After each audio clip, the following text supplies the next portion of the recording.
안녕하세요. 여왕개미입니다. 오늘은 네이버와 카카오 주가에 대해 이야기하겠습니다. 증시가 아주 개박살이 나버렸습니다. 원인이 어디에 있을까요? 전부터 계속 말씀드린 연기금과 기관 투자자의 대체 투자로의 자금이동? 하지만 최근에도 말씀드렸지만 현 정부에서는 기관 투자자에게 증시로 다시 돌아가라는 명령과 함께 코스닥의 투자도 확대하라고 지시했었죠. 정세균 총리의 발언으로 현재 금융권도 술렁이고 있습니다. 기관도 연기금도 아닌 것 같고 그럼 어디가 남게 될까요? 투자의 3대 주체 개인, 기관, 외인. 이제 외인 하나 남는 거죠. 금요일만 외인이 무려 1조 5천억 원 정도를 매도했습니다. 코스피가 3,200포인트를 다시 터치한 1월 25일부터 외인은 급격히 매도 폭탄을 던졌습니다. 기관은 그놈은 대체 투자 자금 이동이 아직 계획 수정 전이니 그러려니 하자고요. 1년 내내 던지기만 했던 친구들이니까요. 동학개미의 든든한 우군인 줄 알았던 외인 투자자. 왜 갑자기 팔아치우고 있을까요? 지금 보시는 것은 1년간의 원 달러 환율 시세인데요. 작년 5월 이후로 달러 가격이 지속적으로 하락했습니다. 왜 하락했습니까? 미국도 코로나 확진자 급등으로 경제가 휘청거리니까 미친듯이 달러를 찍어냈죠. 트럼프 성님과 페드의 파월 성님이 무지한 양적 완화로 달러를 뿌려댔으니 달러의 가치가 하락한 셈이죠. 자, 하나하나 보자고요. 마켓에 돈이 엄청나게 풀렸습니다. 여러분의 주머니에 공짜 돈이 들어갔습니다. 그리고 돈의 가치는 앞으로 하락할 전망이고요. 그럼 가치가 한정되어 있는 투자 자산에 투자를 해야 가치의 손실을 막거나 현재 가치를 보전할 수 있겠죠. 여러분 기억하시겠지만 작년에 3월 이후 부동산 가격, 강남권 부동산 가격이 어땠습니까? 팬데믹 이후로 잠시 부동산 매물들 가격이 하락했었죠. 집 보러 다니는 사람도 없었고요. 그러니까 강남 아주머니들 집 싸게 내놓지 말라고 플랜카드 걸고 난리도 아니었죠. 그러나 지금 어떻게 됐나요? 주식보다 부동산이 효자가 됐죠. 지난해보다 주택 매매 거래가 58% 증가했습니다. 여러분 실질적으로 돈 버셨습니까? 물론 팬데믹 이후 투자자들은 재미 좀 보셨을 것 같은데 부동산은 깔고 앉으면 내 돈이 아닌 거 아시죠? 누가 이걸 올렸을까요? 외국인들이 한국 부동산을 쓸어 담았습니다. 후덜덜하네요. 주식은 고점에서 던지고 부동산은 저점에서 담고 외인들의 국내 부동산 거래가 20% 증가한 것으로 보고 있습니다. 주택 매매 거래가 58% 증가했으니 그중 외인들의 거래가 크게 일조했다고 봐야겠네요. 양적 완화로 풀린 돈이 부동산으로만 갔을까요?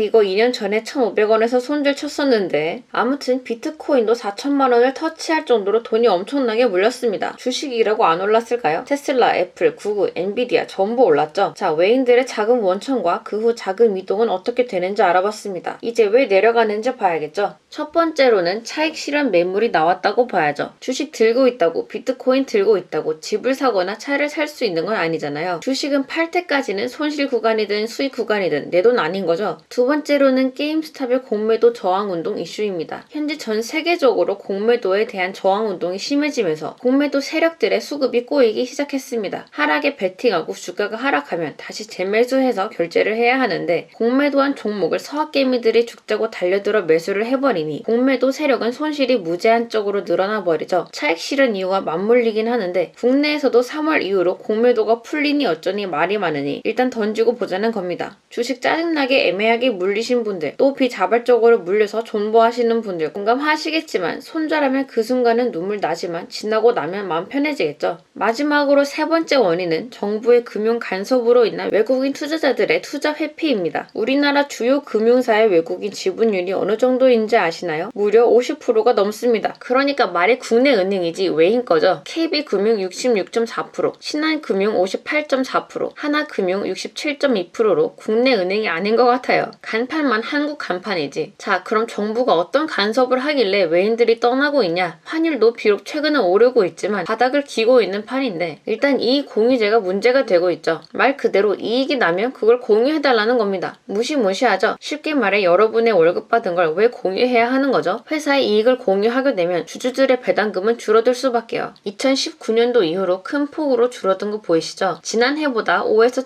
7% 배당이 줄어드니 외국인 투자자와 주주분들은 불만이 생기고 최근 연끌 비투 막는다고 대출 규제까지 들어갔죠. 은행이 대출로 돈을 벌어야 하는데 이제 그것도 막아버리면 이러한 여러 가지 이유로 외인들의 자금은 국내 시장을 떠나고 있는 상황입니다. 자, 기관도 던지고 외인도 던지면서 코스피도 3천을 깨버린 상황. 우리는 어떤 대응을 집중을 해야 할까요? 코스피 지수와 카카오 네이버의 일봉 차트입니다. 코스피 지수에 비해서 강한 움직임을 보이고 있는데 심지어 목요일에도 지수는 큰 폭으로 하락했지만 네이버 카카오는 되려 올라버렸죠. 네이버는 신고가까지 갱신했습니다. 물론 금요일 장에서는 외인들의 공격적인 매도로 두 종목 모두 하락하긴 했지만 이걸 만약 하락으로 지켜볼 필요가 있을까요? 제가 신풍지약의 현실적인 상승 시나리오 두 가지를 저번에 알려드리면서 카카오와 비교를 했었는데요. 그때 제가 카카오를 뭐라고 했었습니까? 보유 우선순위 상위 종목이라고 했었죠. 카카오는 증시가 빠져도 얼마 빠지지도 않을 뿐더러 반등할 때는 되려 고가를 갱신해버립니다. 아무리 지수가 빠져도 이건 내가 끝까지 들고 간다. 그리고 내려왔을 땐 지금은 하락이 아니고 세일 기간이다. 풀면서 가자. 이런 심리인 거죠. 반대로 신풍은 지수가 빠지면 더 크게 빠지고 올라도 반등은 미비합니다. 신풍 주주 여러분 파이팅입니다. 이처럼 시장에서는 보유 우선 종목을 내려가면 존버, 올라가면 매수로 접근합니다. 네이버와 카카오의 최근 이슈를 볼까요? 최근 카카오 모빌리티와 관련해서 전국 대리운전 노조가 행정소송을 제기했죠. 카카오 모빌리티가 본인들의 밥그릇을 위협하니까 당연한 결과인 거죠. 이게 카카오 입장에서 악재일까요? 1차원적으로 해석하면 악재라고 볼 수는 있겠지만 카카오택시, 우버, 타다 등등 소비자 입장에서는 결국 더 편하고 더 저렴하게 이용할 수 있는 서비스죠. 시장에서 소외가 될 수 없는 상품이란 겁니다. 이 기사는 오히려 호재라고 봐야 합니다. 2년 전 비트코인 광풍일 때 정부에서 세금 걷는다고 하니까 일시적으로 하락하다가 결국 급등해버렸죠. 세금을 걷는 건 악재이지만 결국 비트코인을 하나의 금융자산으로 인정한다는 거잖아요. 마찬가지입니다. 노조가 행정소송을 제기할 정도로 카카오 모빌리티는 시장에서 기존 대리운전에 비해 우선순위가 상위에 랭크될 것으로 보는 거죠. 카카오와 네이버의 악재 뉴스를 제가 일부러 찾아보려고 해도 없어요. 네이버는 3년 만에 연간 영업이익을 1조 원을 탈환했고 카카오는 매출이 4조 원을 돌파했습니다. 주가는 네이버는 60%, 카카오는 155% 급등이고요. 네이버의 영업이익은 1조 1763억 원으로 전년 대비 65.7% 증가했고 특히 언택트 영향으로 광고와 커머스 부분의 호조로 작년 4분기 영업이익은 3129억 원, 전년 동기 대비 251%가 늘어날 것으로 전망하고 있습니다. 2.5배 커졌다 이겁니다. 네이버가 하는 건 카카오도 다 하고 있죠. 카카오도 4분기 영업이익이 전년 동기 대비 80% 증가한 1,435억 원을 기록하면서 역대 최대 실적을 기록할 것으로 전망하고 있고요. 전에 말씀드린 카카오피지는 작년 12월에 1일 매출이 10억 원이 넘었습니다. 카카오페이지, 피코마의 거래액도 마케팅이 확대되면서 전분기 대비 두 자릿수 증가가 기대되는 상황입니다. 여러분 주식이 뭐고 주식의 가격은 왜 오릅니까? 누가 위에서 사니까 주가가 오르긴 하죠. 그럼 그 누구는 왜 위에서 살까요? 더 올라갈 것 같으니까 리스크 감수하고 위에서 사는 거죠. 그럼 왜 올라갈 것으로 판단할까요? 결국 회사가 돈을 잘 벌고 미래지향적으로 시장 메타와 기업의 방향성에 맞는다면 매출이 날 수밖에 없다는 겁니다. 코스피가 2천을 깨든 1,000을 깨든 고객의 니즈를 충족시키고 소비 패러다임에 맞는 사업을 진행한다면 갈놈갈이라는 거죠. 지수 박살나서 마음 불편한 주주 여러분 주말에 편히 쉽시다. 거래가 없으면 주가는 움직이지 않습니다. 이상 여왕개미였습니다.